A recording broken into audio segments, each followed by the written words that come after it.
करोड़ों दलितों, शोषितों, वंचितों के मसीहा, इस देश के भारत रत्न, संविधान निर्माता, परम पूज्य बाबा साहब अम्बेडकर की चरणों में नमन करता हूँ।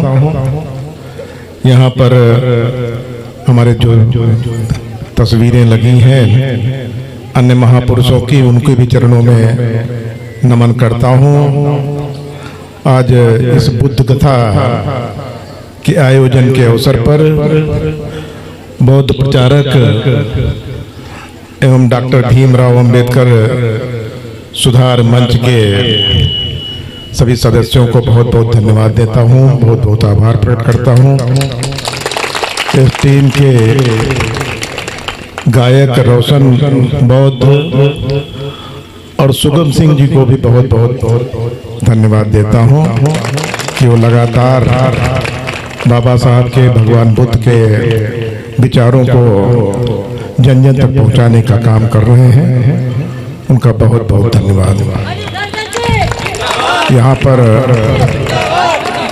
उपस्थित प्रधान जी हमारे बहुत पुराने, जो कि बहुत पुराना संबंध इस गांव से रहा है, लगभग 30-32 साल पुराना। जब मैं पहली बार सांसद हुआ था यहाँ से, उस समय के हमारे बड़े वरिष्ठ सहयोगी यहाँ पे कई लोग खड़े हैं, उनको भी बहुत बहुत धन्यवाद देना चाहता हूँ। यहाँ पर इस बौद्ध कथा में भाग लेने आए हमारे सभी साथियों, माताओं और बहनों, आप सबका बहुत बहुत धन्यवाद।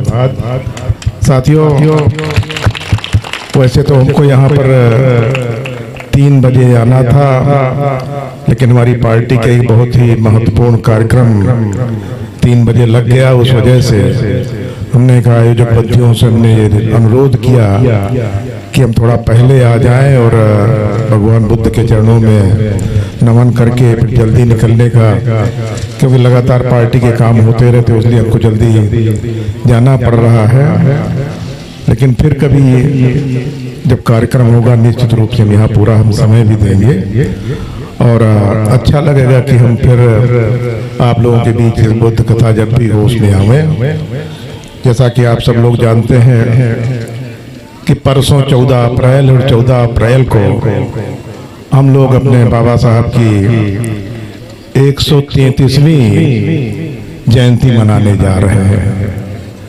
बाबा साहब के विषय में मैं समझता हूँ जितना हम जानते हैं उससे ज़्यादा आप सब लोग जानते हैं कि उनका जीवन, उनका कृतित्व और किस तरह से उन्होंने इस देश को जगाने का काम किया। दलितों, वंचितों, शोषितों को, पिछड़े समाज के लोगों को एक समाज में जुटने का और सर्व समाज को समाज के साथ किस तरह से सामंजस्य बैठाने का काम उन्होंने किया, वो सब आप लोगों से छुपा नहीं है। बाबा साहब का जीवन हमेशा संघर्षों में गुजरा, चाहे वो बचपन का समय हो, जो उन्होंने सामाजिक असमानताएं देखी, और वो उनके दिमाग में जो है हमेशा एक कौंधता रहा कि हम भी एक इंसान हैं और मुझे भी इंसान समझा जाए। और यही लड़ाई वो जीवन भर लड़ते रहे।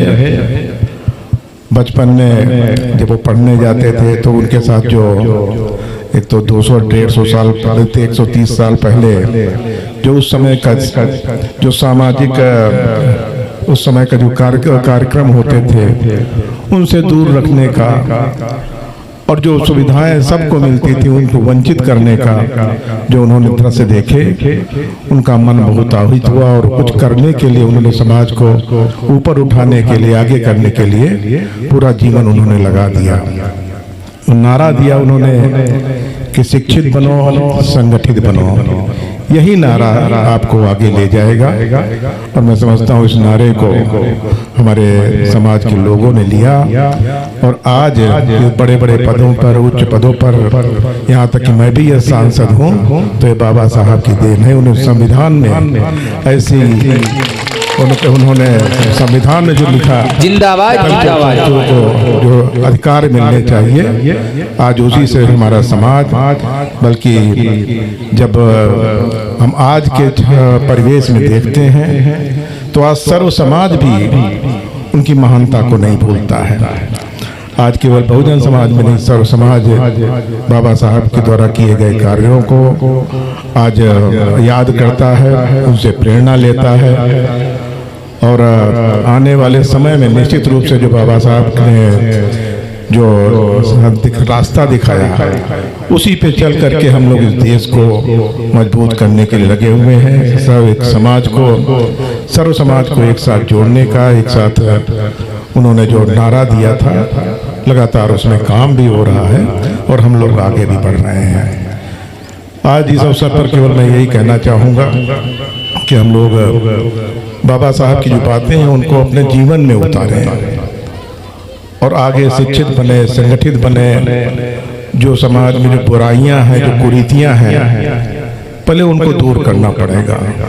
बहुत जागरूक हुए हैं हम निश्चित रूप से, और मैं ये मंच राजनीतिक नहीं है लेकिन ये जरूर कहना चाहूँगा कि 2014 में जब से हमारे यशस्वी प्रधानमंत्री आदरणीय नरेंद्र मोदी जी ने इस देश का नेतृत्व संभाला तो सबसे ज्यादा चिंता आज़ादी के बाद किसी ने की है, बाबा साहब के बाद तो हमारे प्रधानमंत्री आदरणीय नरेंद्र मोदी जी ने की है।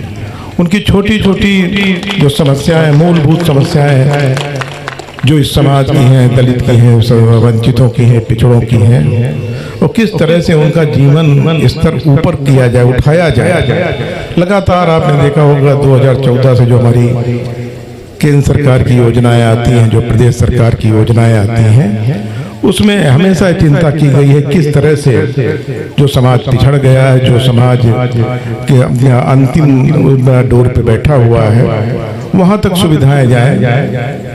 इसकी चिंता हमारी केंद्र सरकार भी करती है, प्रदेश सरकार भी करती है।